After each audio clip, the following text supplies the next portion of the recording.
Hello दोस्तों, स्वागत है आपका हमारे चैनल हॉलीवुड मूवीज कैफे पर। दोस्तों, आगे इस वीडियो में हम आपको मूवी का नाम भी बताएंगे। उससे पहले अगर आपने अब तक हमारे चैनल को सब्सक्राइब नहीं किया है तो प्लीज जल्दी से चैनल को सब्सक्राइब कर ले और वीडियो को लाइक कर दे। मूवी के शुरुआत में हम जेनिफर नाम की एक लड़की को देखते हैं जो कि एक राइटर होती है। वो शहर से दूर एक शांत जगह पर अपनी बुक लिखने के लिए आती है। वहाँ वो एक दुकान के मालिक वॉल्टर से अपने केबिन की चाबी लेती है। वॉल्टर चाबी देते हुए उसे वहाँ जाने का रास्ता बताता है। फिर रास्ते में जेनिफर एक गैस स्टेशन पर गाड़ी में पेट्रोल भरवाने के लिए रुकती है, जहाँ दो आदमी खड़े उसे घूर रहे होते हैं। उनका नाम स्टैनले और एंडी होता है। तभी जॉनी नाम का एक लड़का जेनिफर की मदद करने के लिए उसके पास आता है। वो जेनिफर से पूछता है कि वो कहाँ रुकी हुई है। इस पर जेनिफर उसे बताती है कि वो यहाँ पर पास ही के एक घर में रहने आई है, जिसके बाद जेनिफर वहाँ से चली जाती है। जेनिफर जिस घर में रहने आई थी उसके आसपास काफी जंगल होता है। घर पहुंचकर जेनिफर अपनी बुक लिखना शुरू करती है। फिर जब रात को वो अपनी किसी फ्रेंड से फोन पर बात कर रही होती है तो उसे घर के पीछे की तरफ से किसी तरह की आवाज सुनाई देती है। फिर जब वो वहाँ पर जाकर देखती है तो वहाँ पर एक स्टोर रूम होता है जिसका दरवाजा खुला हुआ था।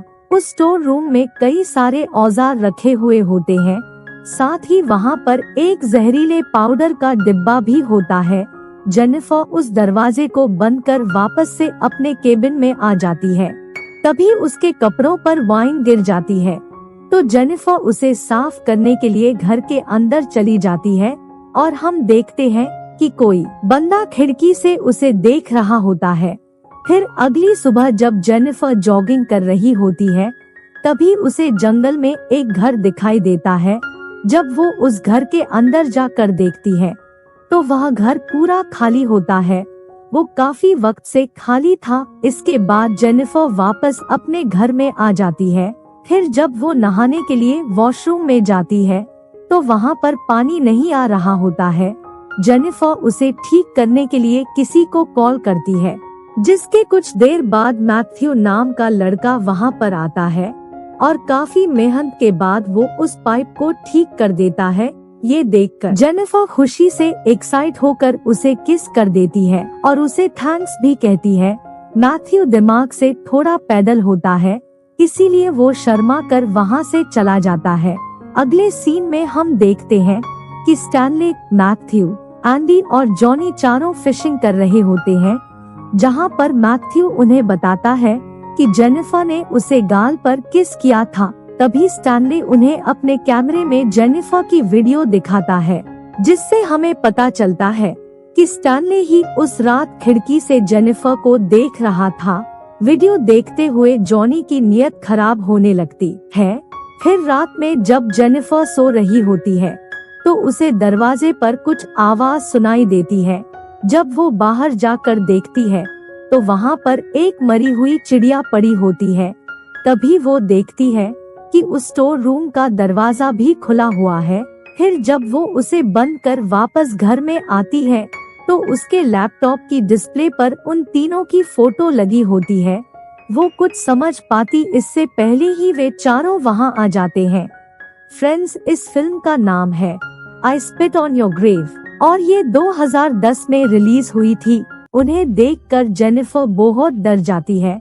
वो उनसे कहती है कि उसका बॉयफ्रेंड यहाँ आने वाला है, इसीलिए तुम लोग यहाँ से चले जाओ। तो जॉनी उसे कहता है कि मुझे पता है यहाँ पर तुम्हारा कोई बॉयफ्रेंड नहीं है और मैं शहर की लड़कियों को अच्छी तरह से जानता हूँ कि उन्हें क्या चाहिए। इसके बाद जॉनी उसे दारू पीने के लिए कहता है। जेनिफर उसे नहीं पीना चाहती थी, लेकिन मजबूरी में उसे उनकी बात माननी पड़ती है। इसके बाद जॉनी उसके साथ बदतमीजी करने लगता है और अपनी गन निकालकर उसके मुंह में डाल देता है।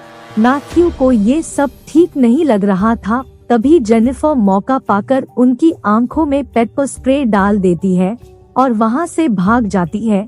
फिर जंगल में भागते हुए उसे सुबह हो जाती है। तभी वहाँ उसे एक शेरिफ मिलता है, उसके साथ वॉल्टर भी होता है। जेनिफर उन्हें पूरी बात बताती है, जिसके बाद शेरिफ उसे वापस उसके घर ले जाता है। लेकिन तब वहाँ पर उन्हें कोई भी नहीं मिलता। तो शेरिफ जेनिफर से कहता है कि हो सकता है ये सब तुम्हारा वहम हो। फिर वहाँ पड़ी कुछ आपत्तिजनक चीजें देखकर शेरिफ को जेनिफर पर शक होता है, तो वो जेनिफर की तलाशी लेने लगता है और तलाशी लेते हुए वो उसकी बॉडी को इधर उधर टच करने लगता है। तभी वहाँ पर वे चारों भी आ जाते हैं। अब तक जेनिफर समझ चुकी थी कि शेरिफ भी उनके साथ मिला हुआ है। तभी जॉनी जेनिफर को पकड़ लेता है और वो मैथ्यू को अपने कपड़े उतारने के लिए कहता है। मैथ्यू भी ऐसा मौका हाथ से नहीं जाने देना चाहता था। स्टैनले इस सब की वीडियो बना रहा होता है। फिर मैथ्यू अपने कपड़े उतार कर जेनिफर की गुफा में अपना घोड़ा उतार देता है और फिर चारों एक एक कर जेनिफर से पलंग तोड़ करते हैं और फिर वहां से बाहर चले जाते हैं। उनके जाने के बाद जेनिफर भी वहां से बाहर जंगल की तरफ चली जाती है। आगे जाने पर उसे वे सब एक बार फिर से मिल जाते हैं, क्योंकि अभी भी उनका मन नहीं भरा था। वे लोग उसे पकड़कर जमीन पर लेटा लेते हैं। फिर सबसे पहले शेरिफ उसे घोड़ी बना लेता है, जिसके बाद एक एक कर सब उसके साथ फिर से पलंग तोड़ करते हैं। जब उनका मन भर जाता है तो उसे वहां छोड़ देते हैं, जिसके बाद जेनिफर वहां से जाने लगती है। अब तक उसकी हालत भी बहुत ज्यादा खराब हो चुकी थी। फिर जब वो एक पुल पर पहुंचती है तो वे पांचों फिर से वहां आ जाते हैं। अब वे उसे मारना चाहते थे, लेकिन तभी जेनिफर पानी में छलांग लगा देती है और देखते ही देखते पानी में गायब हो जाती है। वे सब घंटों तक उसके ऊपर आने का इंतजार करते हैं, लेकिन जेनिफर का कुछ पता नहीं चलता। तो शेरिफ उन सभी से कहता है कि तुम्हें उस पर नजर रखनी होगी, क्योंकि अगर वो बच गई तो हम सब मुसीबत में पड़ सकते हैं। फिर अगले दिन शेरिफ वॉल्टर को उसके घर की चाबियां देने जाता है। तो वॉल्टर उससे पूछता है कि क्या वो लड़की यहाँ से चली गई है। इस पर शेरिफ उसे कहता है कि हाँ, वो यहाँ से चली गई है। दूसरी तरफ मैथ्यू को अपने किए पर बहुत पछतावा हो रहा था और वो उस बात को भुला नहीं पा रहा था। फिर एक दिन वॉल्टर शेरिफ को कॉल करता है और उसे कहता है कि जेनिफर की बहन का फोन आया था। वो जेनिफर के बारे में पूछ रही थी। वो अब तक वापस घर नहीं गई है। क्या तुमने उसके साथ कुछ गलत किया है? तो शेरिफ उसे कहता है कि ऐसी कोई बात नहीं है। फिर अगली सुबह स्टैनले जॉनी और एंडी को बताता है कि उसका कैमरा किसी ने चोरी कर लिया है, जिसमें मैंने जेनिफर की वीडियो बनाई थी। ये सुनकर जॉनी उस पर भड़क जाता है कि तुम्हें वो सब रिकॉर्ड नहीं करना चाहिए था। फिर रात को जब जॉनी घर पर होता है तो उसे दरवाजे पर कुछ आवाज सुनाई देती है। जब वो जाकर देखता है तो वहाँ पर एक चिड़िया मरी पड़ी होती है। ये देखकर उसे लगता है कि शायद एंडी और स्टैनले उसे डराने के लिए ऐसा कर रहे हैं। तभी उसे झाड़ियों से कुछ आवाज सुनाई देती है। वो वहाँ जाता है तो वहाँ मैथ्यू के कुछ रबर बैंड्स पड़े होते हैं, जिससे उसे लगता है कि ये सब मैथ्यू कर रहा है। दूसरी तरफ जब शेरिफ अपने घर आता है तो उसकी वाइफ उसे एक गिफ्ट देती है जो किसी ने उसके लिए भेजा था।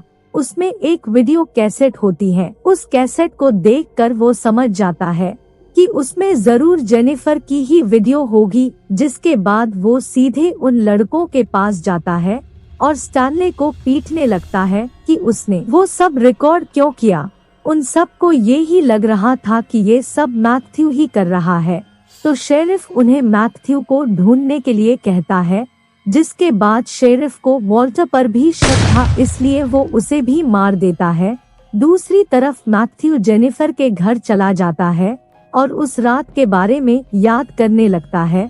तभी उसे जेनिफर की आवाज सुनाई देती है तो वो भागते हुए ऊपर की तरफ जाता है। तभी उसका पैर फिसल जाता है और वो सीढ़ियों से गिरकर बेहोश हो जाता है। फिर जब उसे होश आता है तो वो जंगल के उस खाली पड़े घर में होता है और जेनिफर उसके सामने एक सोफे पर बैठी हुई होती है।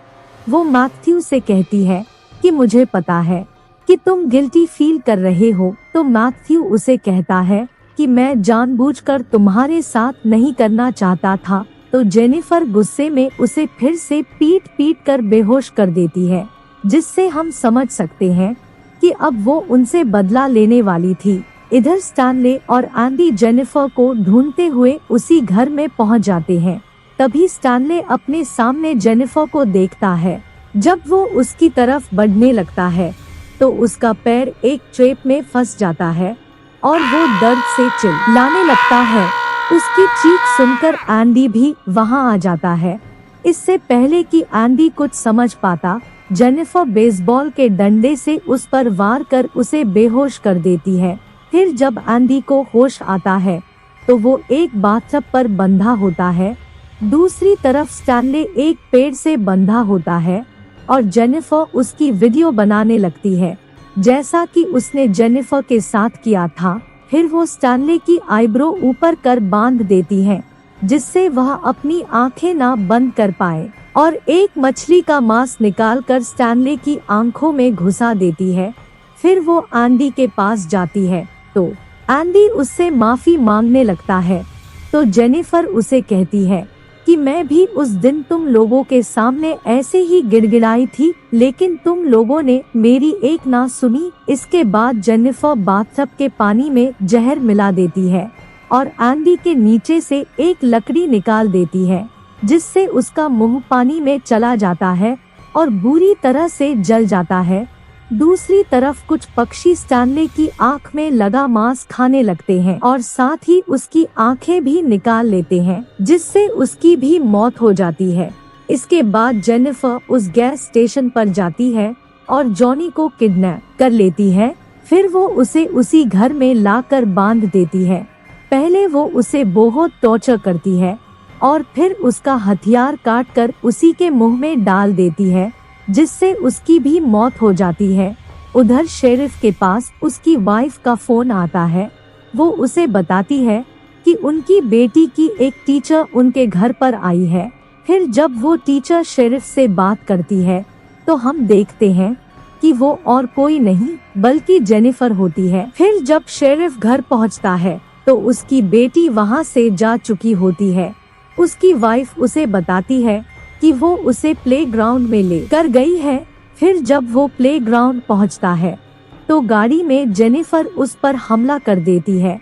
फिर जब उसकी आंख खुलती है तो जेनिफर उसके पीछे उसी की गन घुसा देती है। शेरिफ उससे अपनी जान की भीख मांगने लगता है तो जेनिफर उसे कहती है कि मुझे भी उस दिन ऐसा ही फील हुआ था जब तुमने पीछे से डाला था। फिर वो गन की ट्रिगर में एक रस्सी बांधकर उसका दूसरा सिरा बेहोश पड़े मैथ्यू के हाथ में बांध देती है और बाहर जाकर इंतजार करने लगती है। फिर जब मैथ्यू को होश आता है तो शेरिफ उसे हिलने से मना करता है, लेकिन तभी मैथ्यू अपने हाथ को हिला देता है और गोली चल जाती है, जिससे दोनों की वहीं पर मौत हो जाती है और इस तरह से जेनिफर का बदला भी पूरा हो जाता है। अगर आपको हमारी वीडियो अच्छी लगी हो तो प्लीज वीडियो को लाइक करें।